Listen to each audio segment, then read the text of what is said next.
Je dirais oui et non.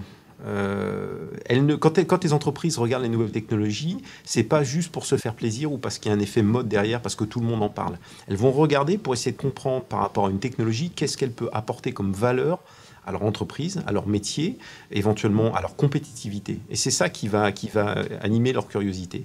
Et c'est ça qui va faire qu'éventuellement, une nouvelle technologie va pouvoir être utilisée, déployée au sein de leur entreprise.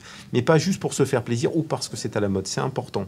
Nous, ce qu'on a constaté, moi, ce que j'observe, c'est que finalement, c'est assez récent, hein, jusqu'à présent, les technologies étaient plutôt héritées du monde de l'entreprise vers le grand public. Hein. On s'est rendu compte, ne serait-ce que par le PC, hein, c'était quelque chose qui venait du monde de l'entreprise. Et depuis peu, on observe que finalement, les entreprises commencent à s'inspirer de modèles technologiques qui viennent du grand public, avec des modèles d'interface, d'outils, d'interface homme-machine qui ont été développés non pas pour l'entreprise, mais pour le grand public. Et c'est quelque chose qui est relativement récent. Donc elle regarde effectivement si ça peut avoir un intérêt.